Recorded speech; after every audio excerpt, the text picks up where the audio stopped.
Section 1. Hook, close your eyes for a moment. Not literally, not yet, but just for a breath, pull your attention inward, away from the noise, away from the notifications, away from the opinions of people who will forget your name in a decade. Just for a moment. Come back to yourself. Now ask yourself this question honestly, without flinching. When was the last time something happened and you did not react? When was the last time someone insulted you and you felt nothing shift inside you? When was the last time the world threw its chaos at your feet and you stood unmoved, unshaken, calm as still water at the edge of a storm? For most people, that moment never comes, or if it does, it arrives only by accident, never by design. Because most people live their entire lives at the mercy of the world around them. They are moved by every wind, they are shaken by every tremor, they are controlled quietly and completely by forces they never stop to examine. And this exact condition is what the Stoics were speaking about when they described the great illness of the human soul, not poverty, not failure, not even death. The great illness, as the ancient philosophers saw it, was reactivity. It was the total surrender of the self to the external world. It was the abdication of the most powerful tool a human being possesses. There is one rule, one foundational, unbreakable, quietly devastating rule at the very heart of Stoic philosophy. It is not a rule about wealth or ambition or social status. It is not a rule about how to win arguments or influence people. It is a rule about something far more intimate and far more difficult. It is a rule about the only frontier that truly matters, the frontier of the self. And the most remarkable thing about this rule, the thing that should stop you cold, is that almost no one can follow it. Not because it is complicated, not because it requires unusual intelligence, but because it demands something that the modern world has trained you deliberately and systematically to give away. Stay with this, because what follows may be the most important conversation you have ever had with yourself. Section 2. The problem with modern people. Before we speak of the rule itself, we must speak honestly about the world in which you are trying to apply it, because you cannot understand the medicine without first understanding the disease. And the disease, as Marcus Aurelius would have recognized immediately, had he walked into any city street today, is advanced. It has spread into the deepest corners of how people think, feel, and relate to themselves. We live in the most externally stimulated era in human history. Every waking moment is filled with signals from the outside world, each one demanding a response, a click, a like, an opinion, a reaction. The architecture of modern life is not designed to help you go inward. It is designed, with extraordinary precision and billions of dollars of engineering, to keep you looking outward, to keep you comparing, to keep you reacting, to keep you feeding the machine of other people's attention and validation. And people do. Willingly, enthusiastically. They hand over their mental sovereignty without a second thought, because the alternative, turning inward, sitting with silence, confronting the self, feels genuinely terrifying to a mind that has never been asked to do it. Consider the first great failure of modern people, the desperate, unconscious hunger for approval. This is not vanity in the shallow sense. This runs far deeper than caring about what you wear or how you look. This is an existential dependency, the condition of measuring your own worth by the shifting, unreliable verdicts of other people's opinions. When someone likes your post, you feel real for a moment. When someone criticizes you, the floor trembles beneath your feet. Your identity is not located inside yourself. It is scattered across the judgments of strangers who know nothing about your interior life and care even less. Epictetus, who was once a slave and who understood the nature of freedom more profoundly than most free men, said it plainly. If you want to be free, do not desire what is outside your control. And yet here we are, in an age of unprecedented freedom, enslaved more completely than ever, not by chains or masters, but by the need to be seen and approved and validated by others. The ancient slave at least knew he was a slave. The modern person, scrolling through a device at 2 in the morning, searching for meaning in the glow of a screen, does not even know the name of what imprisons him. The second failure is emotional reactivity, the inability to place even a single moment of thought between stimulus and response. Someone says something unkind, and the anger rises like a wave, immediate and total, drowning all reason before it can even surface. Someone cuts in front of you in traffic, and your blood pressure spikes, and your mind spends the next 20 minutes rehearsing arguments you will never have. Someone posts something you disagree with, and you are instantly, involuntarily drawn into the fire of conflict, spending emotional energy you cannot afford on battles that do not matter. Seneca wrote to his friend Lucilius about this very thing more than 2,000 years ago, that anger is the most dangerous of all passions because it presents itself as righteous. It feels justified. It feels in the moment like strength. But it is precisely the opposite.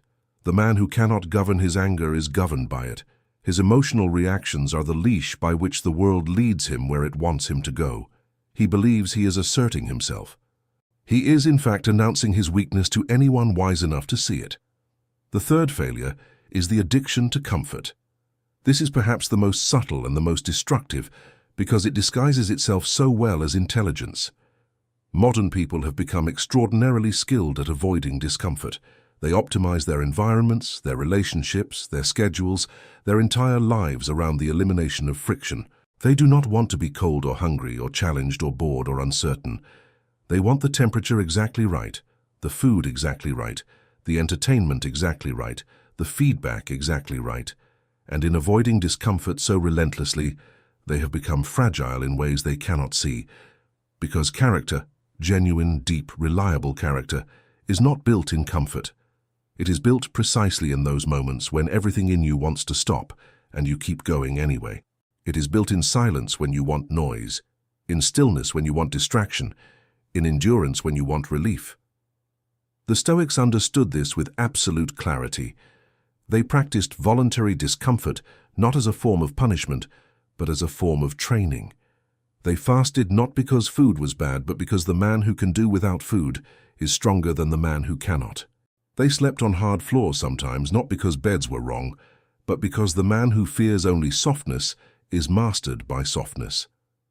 The fourth failure is the most philosophically serious, the confusion between what is inside your control and what is outside it.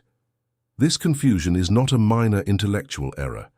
It is a catastrophic mislabeling of reality, and it is the root from which nearly all human suffering grows.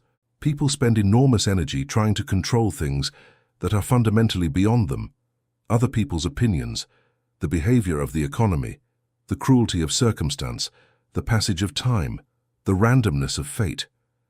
And they spend almost no energy at all on the one thing they actually possess complete authority over: their own mind, their own response, their own interior life. Marcus Aurelius, who ruled an empire of 60 million people, who faced plagues and wars and betrayals that would have broken lesser men, wrote in his private journal, never intending anyone to read it, these words: "You have power over your mind, not outside events. Realize this and you will find strength." He was not writing that for public consumption. He was reminding himself every day, because even a man of his extraordinary caliber had to fight daily against the pull toward external focus, toward the temptation of trying to manage the unmanageable.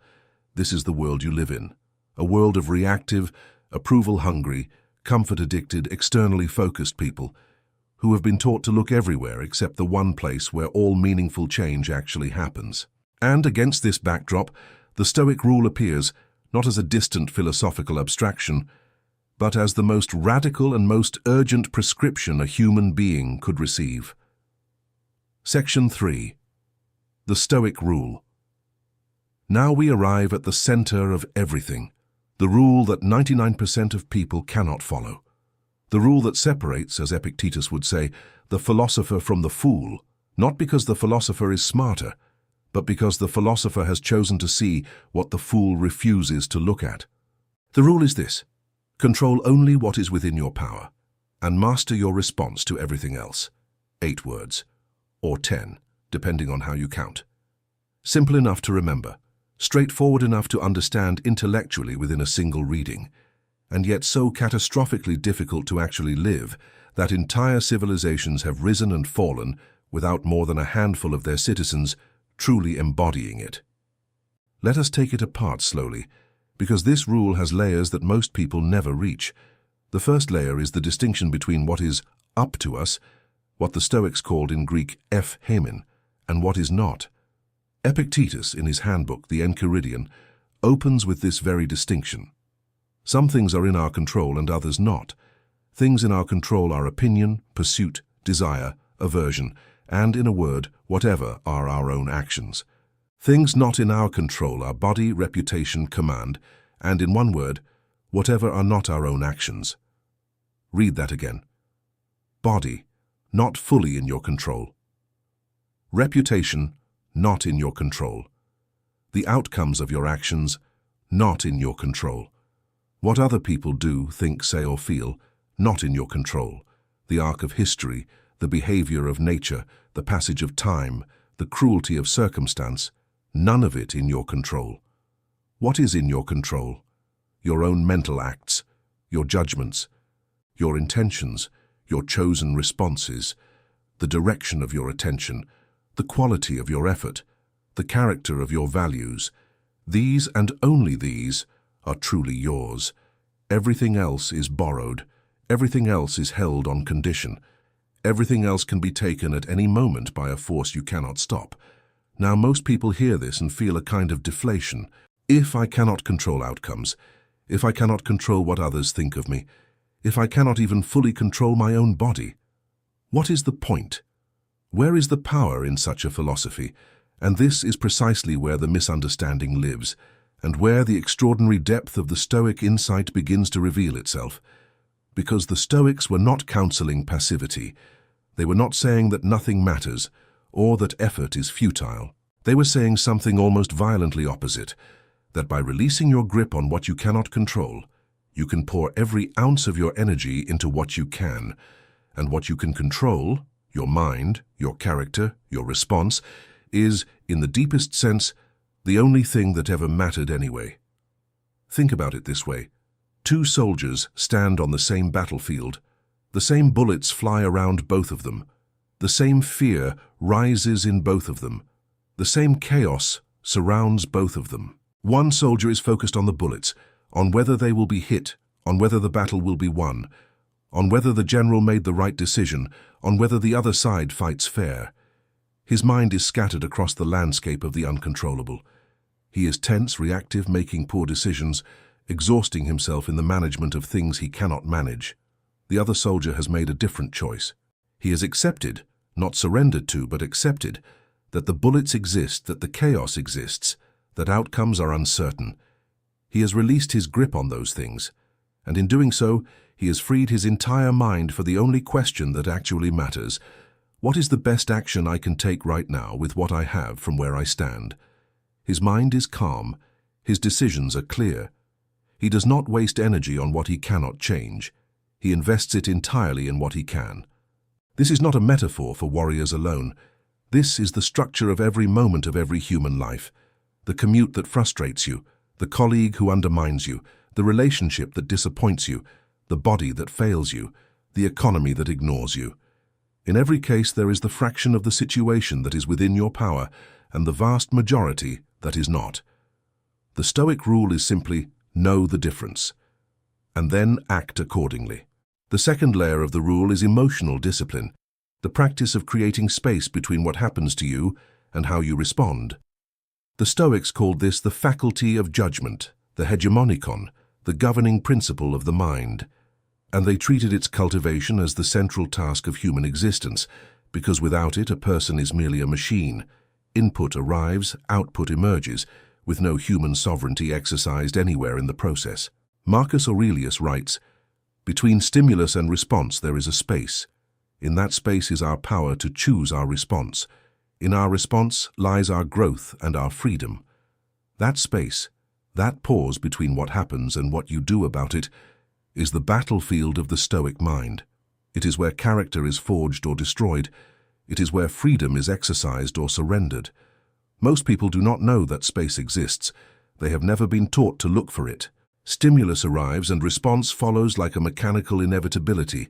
Emotion, words, action, consequence. All of it flowing without a single moment of genuine human choice inserted anywhere in the chain. They are not living, they are reacting. And there is a profound and important difference. The third layer is the power of silence. This is a Stoic practice that receives far too little attention in the popular understanding of the philosophy, and yet it may be among the most powerful tools the ancient philosophers possessed. Silence here does not simply mean not speaking. It means the deliberate withdrawal of attention from the noise, external and internal, that keeps the mind from seeing clearly. Seneca writes, "Retire into yourself as much as you can. Associate with people who are likely to improve you."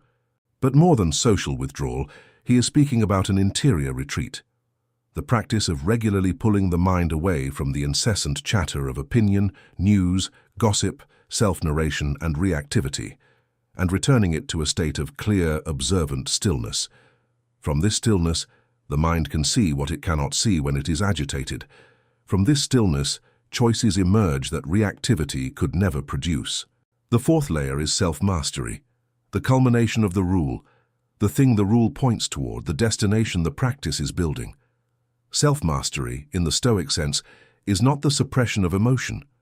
It is not the pretense of being unmoved. It is the condition of being the author of your own responses, rather than their victim. It is the state in which you can feel anger without being consumed by it, feel fear without being paralyzed by it, feel joy without becoming dependent on it, feel grief without being destroyed by it. You feel everything, but you are not enslaved by anything you feel. Marcus Aurelius, who by all accounts felt deeply, who grieved his children, who felt the weight of his responsibilities, who experienced doubt and fatigue and frustration, never claimed to be empty of feeling. He claimed to be the master of his relationship to his feelings, and that mastery, cultivated through decades of daily practice, is what allowed him to govern an empire with wisdom rather than with reaction, with reason rather than with impulse, with equanimity rather than with the mood of the moment. This is the rule, in its fullness, in its depth, in its radical demand. Control what you can control and master your response to everything else. Section 4. Why 99% of people fail this rule. If the rule is so clear, so well articulated, so accessible, available in libraries, quoted on the internet, celebrated in best-selling books, then why do so few people actually follow it? Why is it that you can know this rule perfectly and still find yourself at the end of a difficult day, having reacted to everything, controlled nothing, and surrendered your peace to circumstances you can barely name? The answer is not lack of knowledge. The answer is human psychology. And specifically, it is the architecture of several deeply ingrained psychological structures that work in direct opposition to Stoic discipline. Understanding these structures is not an excuse for failing. It is a map for knowing where the real work lies. The first and perhaps most powerful obstacle is the ego, not ego in the colloquial sense of arrogance, but ego in the deeper psychological sense of the self that needs to be protected, defended, and confirmed. The ego is the part of you that keeps score. It is the part of you that notices when it has been disrespected. It is the part that needs to win arguments, not because truth matters, but because losing feels like annihilation. It is the part that cannot simply let a slight pass, because to let it pass feels, on some primal level, like agreeing that the slight was deserved. The ego is the Stoic rule's greatest enemy, because it operates precisely on the territory the rule is trying to evacuate. The ego lives in the external, in reputation, in status, in the comparison of self to others, in the verdict of the crowd. Feed the ego, and you are perpetually at war with every person and circumstance that threatens it. Starve the ego, and you discover something astonishing. Most of the battles you thought you were fighting were entirely unnecessary. Most of the pain you were carrying was weight the ego placed on you and called unavoidable. Epictetus, who began life as a slave, had no ego in the conventional sense. He had nothing the ego could grasp onto, nothing social rank could award him. And this, paradoxically, gave him a freedom that most emperors never possessed. He wrote, "Seek not that the things which happen should happen as you wish, but wish the things which happen to be as they are, and you will have a tranquil flow of life." There is no room for the ego's agenda in that philosophy. There is only the clean, spacious acceptance of what is, and most people find that acceptance almost unbearable, because for the ego, acceptance feels like defeat. The second obstacle is fear, and it operates at levels so deep that most people never consciously identify it as fear at all. They experience it as avoidance, as procrastination, as the mysterious inability to do the things they know would help them. Fear of failure keeps people from starting. Fear of rejection keeps people in relationships that diminish them. Fear of change keeps people in circumstances that suffocate them. Fear of the unknown keeps people in the familiar, however painful the familiar has become. The Stoics taught that fear is a response to the imagination, not to reality. You do not fear what is happening. You fear what you have imagined might happen. And because the imagination is unlimited in its capacity to construct catastrophe, fear has access to an endless supply of material. You can be terrified of things that have never happened, may never happen, and in all likelihood will never happen. And the fear will feel as real, as physical, as urgent as any actual danger. Marcus Aurelius addressed this directly. Never let the future disturb you. You will meet it if you have to, with the same weapons of reason which today arm you against the present. This is not a command to be naively optimistic.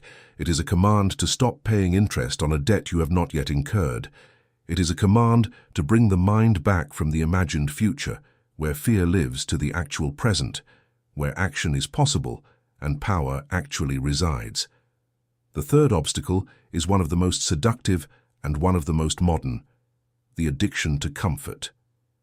We have already touched on this, but here we must go deeper into its psychological mechanism. Comfort addiction is not simply the desire for ease. It is a neural pattern. Every time you experience discomfort and relieve it, by reaching for your phone, by eating something you did not need, by avoiding the difficult conversation, by watching another hour of something that asks nothing of you, the brain records the relief as reward. The path of avoidance becomes, over time, the path of least resistance. The brain quite literally begins to steer you toward avoidance without your conscious participation. This is why people who know they should exercise do not exercise. Why people who know they should have the hard conversation keep postponing it. Why people who know they should face something difficult keep finding reasons not to. It is not weakness of will in some abstract moral sense. It is a deeply conditioned neurological preference for the known comfort over the unknown growth. The Stoic response to this is not to condemn comfort, but to practice voluntary discomfort, deliberately, regularly, as a form of training. Seneca wrote, "Let us prepare our minds as if we had come to the very end of life. Let us postpone nothing. Let us balance life's books each day." He was not recommending misery. He was recommending the deliberate encounter with difficulty, so that difficulty loses its power to terrorize. The man who has fasted knows he can survive without food, and that knowledge is a form of freedom the comfort-addicted man does not possess. The woman who has sat in silence knows she can survive without distraction, and that knowledge is an interior wealth that the noise-dependent world cannot give and cannot take.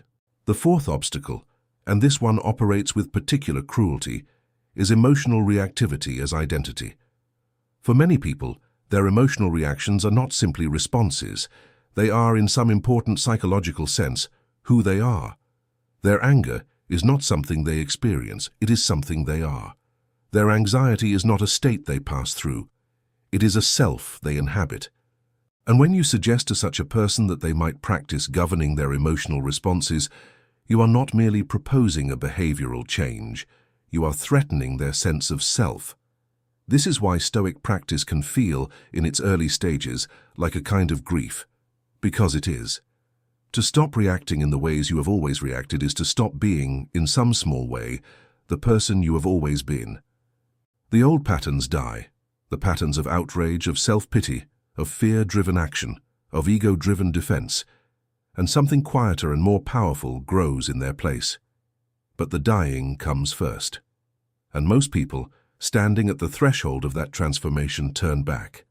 The fifth obstacle is self-sabotage, the quiet, unconscious ways in which people undermine their own best efforts to grow. This is perhaps the hardest to see precisely, because it operates just below the level of conscious awareness. The person who sets the alarm to wake early and practice discipline and then hits snooze 7 times is not simply being lazy. There is a deeper mechanism at work, a part of the psyche that is more comfortable with failure than with the unfamiliar territory of success and self-respect. A part that, when faced with the possibility of genuine change, finds 1,000 subtle ways to ensure that change does not occur. Marcus Aurelius named this mechanism when he wrote, "The impediment to action advances action. What stands in the way becomes the way." This is not merely an inspirational sentiment, it is a psychological diagnosis. The obstacle you keep encountering, the pattern you keep repeating, the wall you keep running into, is not random. It is information. It is the precise location of the work that needs to be done. And the willingness to face that obstacle, to stand at its base without flinching and ask what it is teaching you, is the beginning of Stoic practice in its most honest and most difficult form. Finally, there is what might be called the trap of theoretical understanding. This is the specific failure of intelligent, philosophically curious people, the people most likely in some ways to understand the Stoic rule and least likely to actually follow it. They understand the theory beautifully. They can explain the dichotomy of control. They can quote Marcus Aurelius and Epictetus and Seneca with precision and elegance. And then the day comes at them. The difficult email, the unreasonable colleague, the unexpected failure. And all of that understanding evaporates in an instant, and they react exactly as if they had never read a single word of philosophy in their lives. Because Stoicism is not a set of ideas to be understood, it is a practice to be lived. The difference between knowing a principle and embodying it is not a small gap. It is an enormous chasm, and it is crossed only by one thing: repetition. Daily, consistent, humble, unglamorous repetition. The same work every day, in every ordinary moment, without fanfare and without the expectation of immediate reward.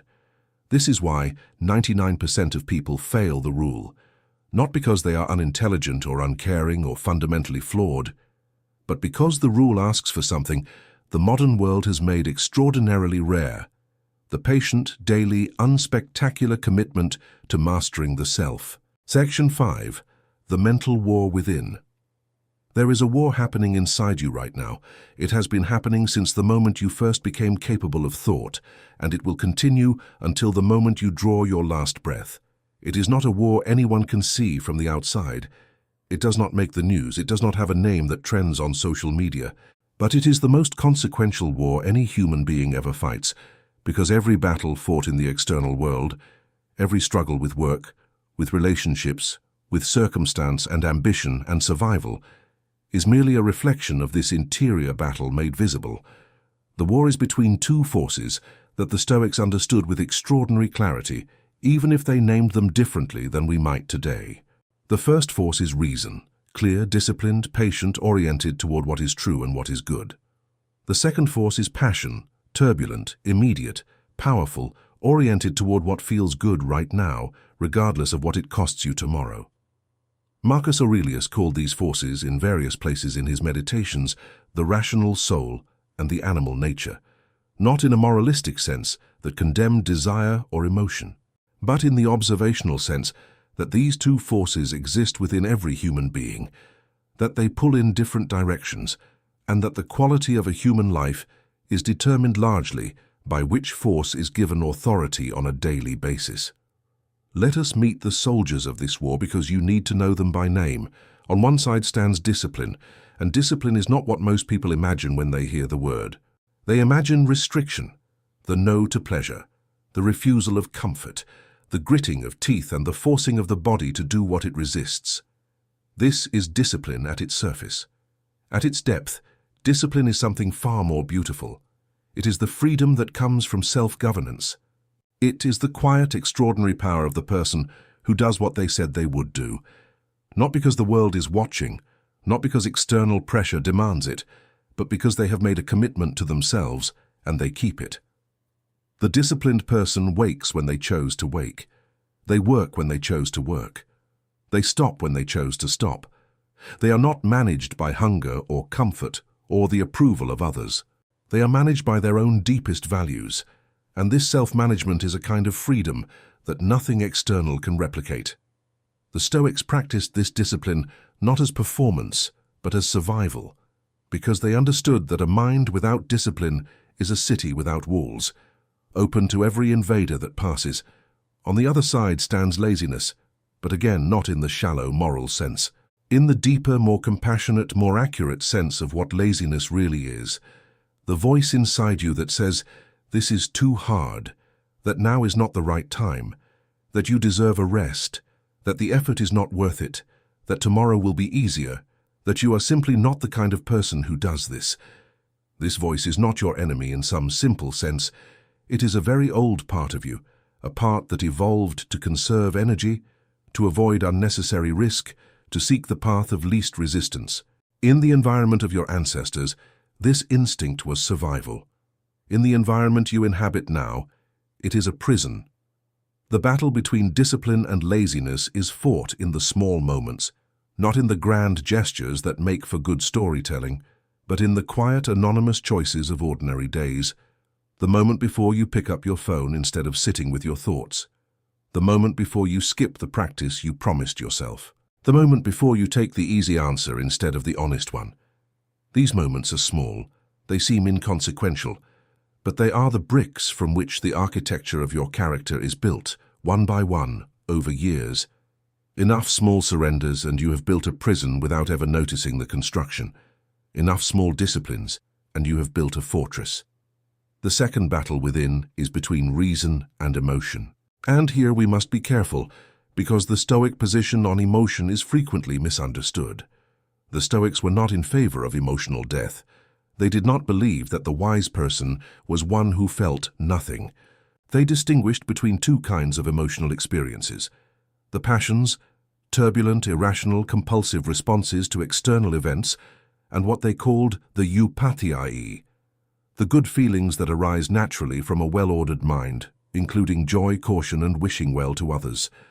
The battle is not between feeling and not feeling. It is between the emotional state that takes over your judgment and the emotional state that exists within and alongside clear reason. Anger that blinds you, that makes you say things you will regret for years, that makes you act against your own values and your own best interests.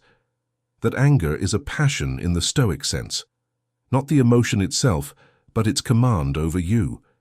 Fear that prevents you from acting wisely, grief that prevents you from living fully. These are passions, not the feeling, but the enslavement. Seneca writes beautifully about this in his essay on anger. The greatest cure for anger is delay, not suppression, not pretending the anger does not exist, but delay, the creation of that space between stimulus and response, in which reason can speak even quietly, even briefly, even hesitantly, before action follows. In that delay lies the possibility of a different outcome. In that delay lies the possibility of a life lived with intention rather than with impulse. The third battle is between strength and weakness, and this is the most personal, because weakness in the Stoic sense is not about physical capability or intellectual limitation. It is about the specific kind of inner softness that says, "I cannot bear this. I cannot face this. I am not equal to this." It is the collapse of the will before the full reality of difficulty. Every human being, every single one without exception, regardless of how capable or accomplished or composed they appear, has encountered the feeling of being not equal to what is being asked of them. The Stoics did not claim to have eliminated this feeling. They claimed to have found a response to it that was better than collapse. Marcus Aurelius, lying in his tent on the Danube frontier, fighting a war he did not choose, grieving children he had already buried, managing an empire that was fracturing under plague and pressure, wrote this: "You could leave life right now. Let that determine what you do and say and think." It sounds austere. Read carefully, it is liberating. Because what he is saying is, the time is always short and the time is always now. And the only question that matters is whether you will spend whatever time you have in the service of your highest capacity or in the service of your lowest impulse. This is the battle between strength and weakness in its most essential form, not the spectacular test, not the crisis that calls for heroism in a way that the whole world can see and admire, but the ordinary test, the daily test, the quiet invitation that comes 100 times a day. Will you be who you say you are right now in this moment when no one is watching and no one will know? The Stoics also understood something deeply important about the nature of this inner war, that the enemy is not out there. This cannot be said often enough or with enough force. Every external enemy, every difficult person, every unfair circumstance, every obstacle that appears in your path is, in the deepest sense, a mirror. It is reflecting something internal, not in a mystical sense, but in the perfectly practical sense that your response to what is outside you is generated entirely by what is inside you. Two people receive the same bad news. One is devastated, thrown into despair, undone for weeks. The other is troubled, reflects on the situation, and within a day is moving forward with clarity and purpose. The news is identical. The external circumstance is identical. The only variable is the interior landscape of the two people receiving it. One has trained their interior, the other has not, and the distance between those two lives, in peace, in effectiveness, in depth of experience, is not a small distance. It is the distance between freedom and imprisonment. This is what makes the mental war both the most difficult and the most important of all wars. Because you cannot win it once. You cannot win it in some dramatic confrontation and then retire from the field. You win it or lose it in every moment, in every reaction, in every choice between what is easy and what is right, between what feels good now and what serves your deepest values, between the voice that says you cannot and the will that says you must try. The battlefield of the mind is not a dramatic place.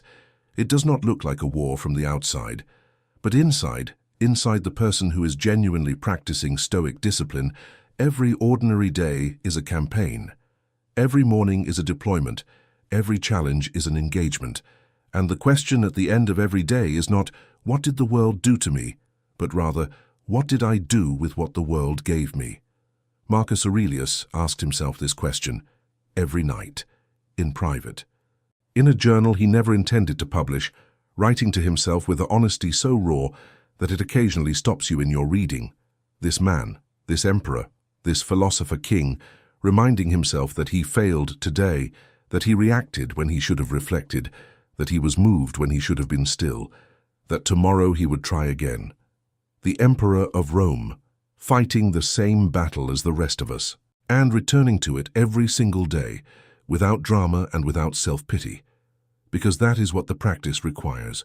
That is the mental war. It is humble, it is constant, it is the most important work a human being can do, and most people do not even know it is happening. Section 6. The Stoic Path to Mastery. We have identified the rule, we have mapped the obstacles, we have looked at the war within with clear eyes. Now comes the question that separates the philosopher from the spectator. What do you actually do? How do you live this? How do you move from understanding Stoicism as an idea to embodying it as a way of being? The answer is practice, but not practice in the abstract. Practice in the specific, concrete, daily, unglamorous sense of doing particular things repeatedly until those things become the default architecture of your mind. The Stoics were not theorists, they were practitioners, and the practices they developed are as applicable today as they were in the 2nd century of the Roman Empire. The first practice is the daily examination, what the Stoics called the review of the day. Epictetus recommended it. Marcus Aurelius practiced it in the form of his meditations. Seneca described his version of it explicitly. Every day I conduct a trial of myself. This is not a practice of self-punishment.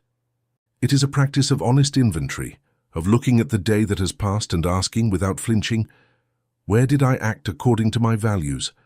Where did I fall short? Where was I moved when I should have been still? Where did I react when I should have reflected? The purpose is not to accumulate guilt. The purpose is to learn with enough honesty and enough consistency that the learning compounds over time. Because here is the thing about character development that the world tends to obscure. It is not a dramatic, sudden transformation.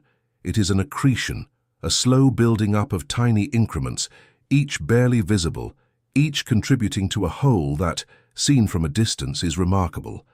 The person who reviews their day honestly for 10 years is not the same person they were when they started, not because they had some breakthrough experience, but because 10 years of honest daily inventory has slowly, inexorably changed the quality of their attention.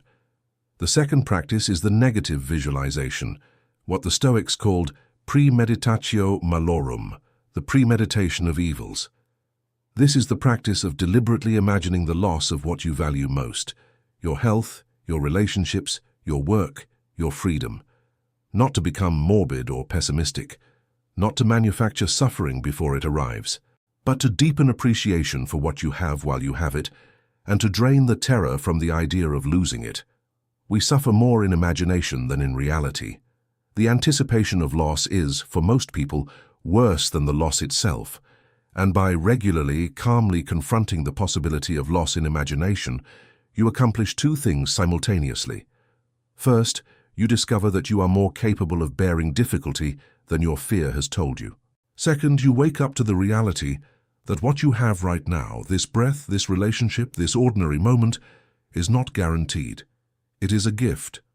And gifts, when they are truly seen as gifts, transform the texture of daily life. Marcus Aurelius wrote, "Think of yourself as dead. You have lived your life. Now take what's left and live it properly." There is no self-pity here. There is only the clean urgency of a man who understood that time is not renewable and that the ordinary moment is always also precious.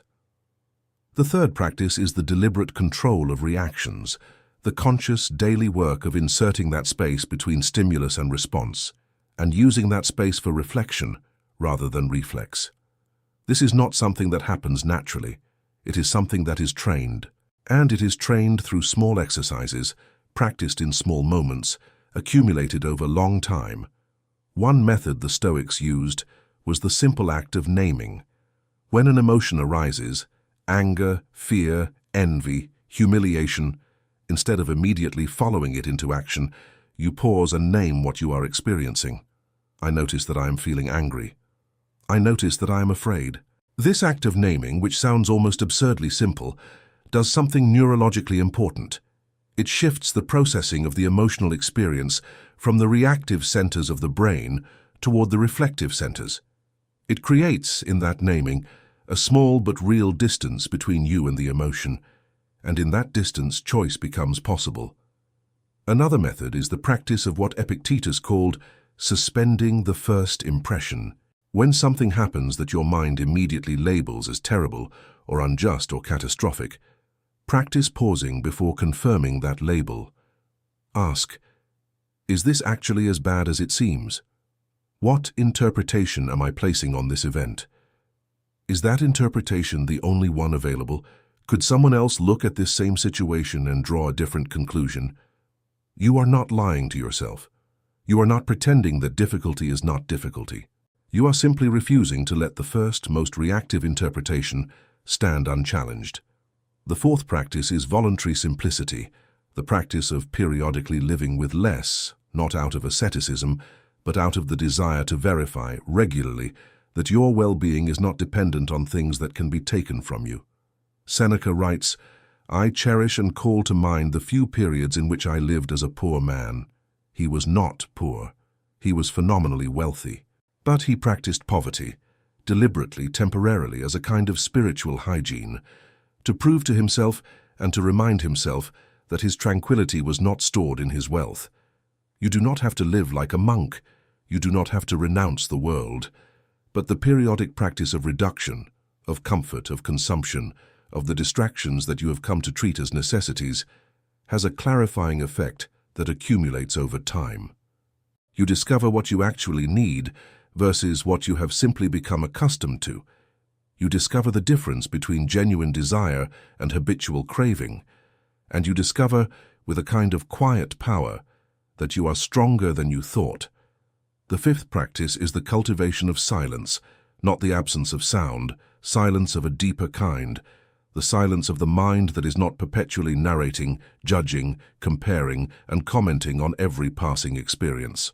The practice of sitting regularly without input, without a device in your hand, without noise in your ears, without an agenda for your attention, and simply observing what arises.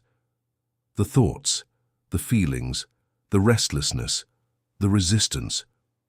In the silence, you encounter yourself without the mask, and for many people, this encounter is the most challenging thing Stoicism asks of them, because the self they meet in silence is not always the self they have been presenting to the world. There is fear there. There is grief there. There is confusion, ambivalence, the unresolved business of years. The Stoic does not run from this encounter. The Stoic meets it, names it, and asks, "What can I learn here? What is this pointing toward? What in my own interior needs attention?" Marcus Aurelius did this every night. Seneca did it in his letters to Lucilius. The act of writing as a form of enforced self-examination, of putting thought into words in order to understand what one actually thought. The practice of silence and self-examination was not, for the Stoics, a luxury or a spiritual indulgence. It was maintenance. It was the regular servicing of the most important instrument in their possession. The sixth practice, and perhaps the one most directly relevant to daily life, is the practice of accepting what is, without losing the will to improve what can be improved.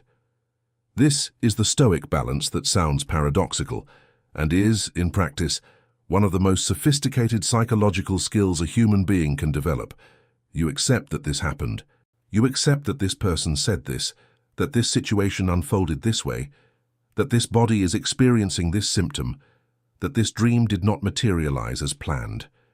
You accept it, fully, without resistance, without the energy-consuming fiction that things should have been otherwise. And then, from that place of acceptance, you ask, "What now? What is within my power in this situation? What can I do, starting from where I actually am, rather than where I wish I were?" This is not resignation. It is the opposite of resignation. It is the most active, most forward-looking, most practically powerful stance a person can take, because it starts from reality rather than from fantasy, and action launched from reality has a quality and an efficacy that action launched from denial never possesses. Epictetus taught his students to say in the face of difficulty, "This is what is asked of me now," not "This is unfair," not "This should not have happened," not "I cannot bear this," but "This is what is asked of me now. What is my best response?" In that reframing, the whole relationship between the person and their circumstances shifts.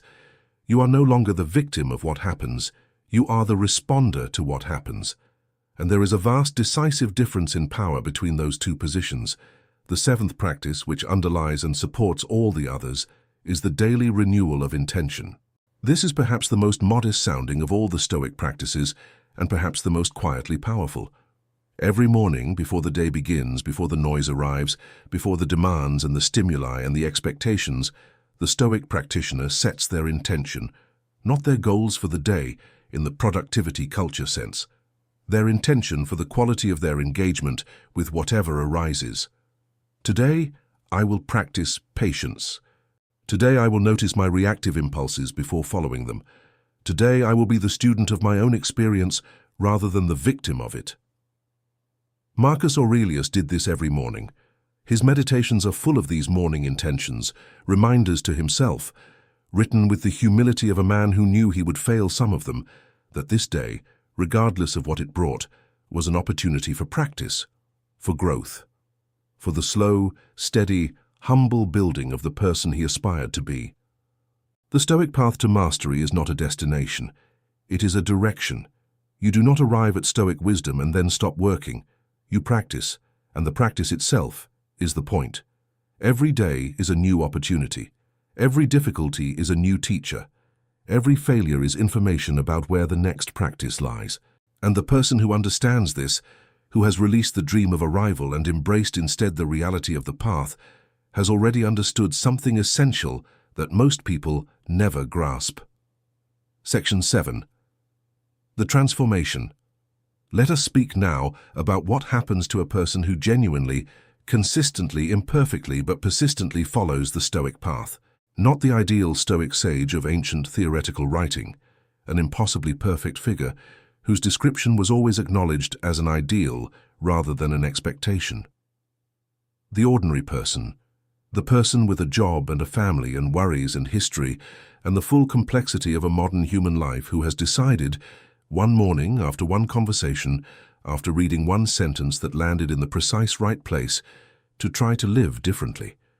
Because transformation happens, not in a flash, not in a moment of dramatic awakening, but over time in the patient accumulation of small changes, like the way a river, flowing over stone for decades, eventually changes the shape of the landscape. The stone does not know it is changing, the river does not know it is carving. But the canyon that results is undeniable. The first change you notice is the most surprising one, a new relationship with other people's opinions.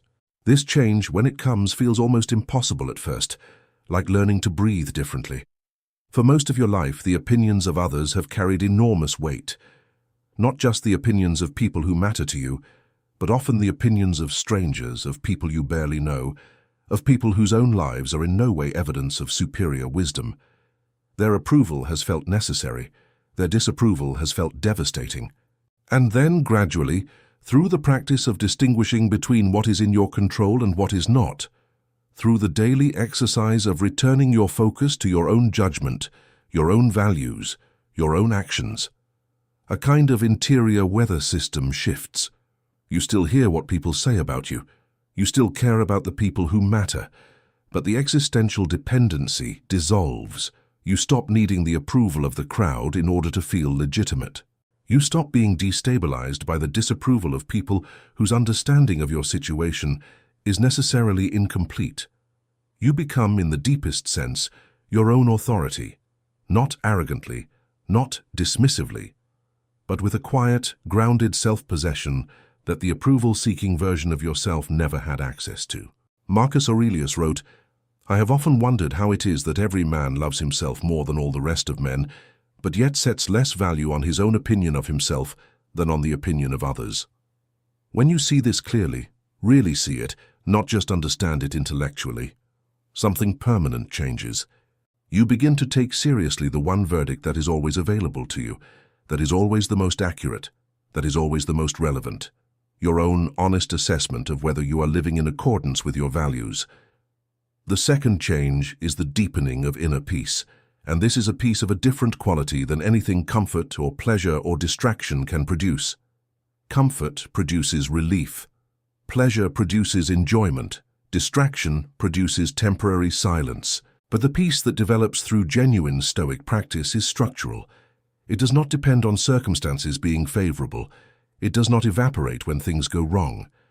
It is the peace of the person who knows, with conviction, that they have done what they could do with what they had, that they responded with as much wisdom as they could bring to bear, that they acted in accordance with their values, imperfectly but sincerely, and that this is the only report card that actually matters. Seneca describes this peace when he writes about the conditions under which a person can truly rest, not when the world has been made comfortable, but when the interior has been made clean, when the accounts between your values and your actions are as close to settled as you can make them, when you have stopped owing yourself the debt of unlived potential and unacknowledged truth, when you can look at your day and say, not proudly, not self-congratulatorily, but simply, I tried to be who I believe I should be today. The third change is the one that perhaps takes longest, but reaches deepest. The development of genuine mental unshakability. This is not hardness, it is not indifference, it is not the performance of toughness that collapses the moment genuine difficulty arrives. It is the real thing, the condition of being able to face the full force of what life can do and to remain at the center of the storm, recognizably yourself, able to feel, able to grieve, able to be challenged and disappointed and uncertain, and still capable of thoughtful, values-driven action. Marcus Aurelius demonstrated this through the events of his life more eloquently than he ever could through his writing. He lost 8 of his 13 children. He watched his empire suffer through one of history's most devastating plagues. He fought wars he had not sought. He was betrayed by people he had trusted. He carried the weight of a civilization on a body that was often in physical pain. And through all of it, through every external blow that life could deliver, his private journal reveals a man who kept returning every day to the practice, to the intention, to the humble, persistent, unglamorous work of trying to be more wise today than he was yesterday. That is mental unshakability, not the absence of being shaken, but the presence of the practice that always brings you back to center, regardless of how far the storm has thrown you. The roots that hold when the branches are bending violently in the wind. The anchor that does not prevent the ship from moving, but prevents it from being lost. The fourth change is the one that affects every relationship, every conversation, every interaction with the world. The capacity to be genuinely present. The reactive mind is never fully present. It is always slightly ahead, scanning for threats, always slightly behind, rehearsing past grievances. It is managing, defending, performing, calculating, doing everything except simply being here, in this moment, with this person, in this conversation. The mind that has practiced Stoic discipline, that has loosened its grip on the uncontrollable, that has reduced its dependency on approval, that has found its center in its own values rather than in external circumstances, that mind becomes capable of a quality of presence that most people experience only in rare, lucky moments. And this presence, this capacity to be fully here, is in the end what transforms ordinary life into extraordinary life. Not dramatic circumstances, not exceptional talent or unusual luck. The capacity to be fully present in the moment that is actually happening, rather than spending it mentally in some other moment, that capacity, cultivated through Stoic practice, changes everything. It changes how you listen, how you love, how you work, how you grieve, how you celebrate, how you encounter the ordinary morning light. The Stoic transformation is not the arrival of perfection. It is the departure from sleepwalking. It is the waking up to what is actually here, and the discovery that what is here, when you bring your full, clear, unobstructed attention to it, is enough. Not comfortable, always. Not easy, often, but enough. Worthy. Rich with meaning that the distracted mind perpetually walks past without seeing. Section 8. The final Stoic message. We have traveled a long distance together in this conversation. We have looked at the world with clear eyes and seen its illness. We have met the rule, the simple, devastating, world-altering rule that asks only that you govern yourself and asks nothing of the universe in return. We have mapped the obstacles, the ego, the fear, the comfort addiction, the emotional reactivity, the quiet self-sabotage that masquerades as ordinary limitation. We have walked the inner battlefield and named the forces at war. We have gathered the tools of the practice and understood what the practice, lived sincerely, can build. Now there is only this, the final honest word. The Stoic path is not for everyone, not in the sense that some people are incapable of it. Every human being who has ever drawn breath has possessed the same fundamental faculty of self-reflection and self-governance that Stoicism requires. It is for everyone in that sense, but it is not for everyone in the sense that most people, when they encounter what it actually demands, choose differently. They choose the easier road, not from stupidity, not from moral failure, from the very human preference for the known over the unknown, for the comfortable over the challenging, for the approval of others over the difficult solitude of self-examination. This is understandable. It is deeply human, and it does not deserve contempt. But here is the truth spoken plainly because nothing else will serve. The easier road does not lead where you want to go. The easier road of reactivity and approval-seeking and comfort addiction leads at its end to a life that was spent responding to everything and choosing almost nothing, to a self that was largely defined by what happened to it rather than by what it chose to become, to the specific grief of the person who in their final hours understands that they had more capacity than they used and more courage than they called upon. The Stoic path leads somewhere different. It leads to the condition that every human being in their most honest moments most deeply desires, the condition of being free. Not free in the political sense, free in the most intimate and irreducible sense, free within, free from the tyranny of other people's opinions, free from the slavery of unexamined impulse, free from the prison of comfort addiction, free to choose deliberately, moment to moment, who you are and how you meet what comes. Epictetus said it this way: "No man is free who is not master of himself." He said this as a man who had been a slave in the literal sense, who had owned no property, no rights, no legal existence as a person. He said it from that position, having thought more carefully about freedom than most free men ever will. And what he meant by it is this: the external conditions of your life may be beyond your power to fully control. But the internal conditions, the quality of your mind, the character of your responses, the integrity between your values and your actions, these are yours, entirely, irrevocably, in a way that nothing outside you can touch. This is the Stoic promise, not happiness as the world currently defines it, not the permanent experience of positive emotion, not the accumulation of pleasant circumstances, not the elimination of difficulty, but something larger and more lasting, the condition of the person who has become so well acquainted with their own interior that they are no longer surprised or undone or controlled by it. The person who has made peace, not with the world, but with themselves. And from that peace, that hard-won, imperfectly maintained, daily renewed inner peace, they engage with the world with a clarity and a generosity and a presence that the reactive, approval-hungry, comfort-seeking version of themselves never could. This person is rare. The ancient Stoics knew they were rare.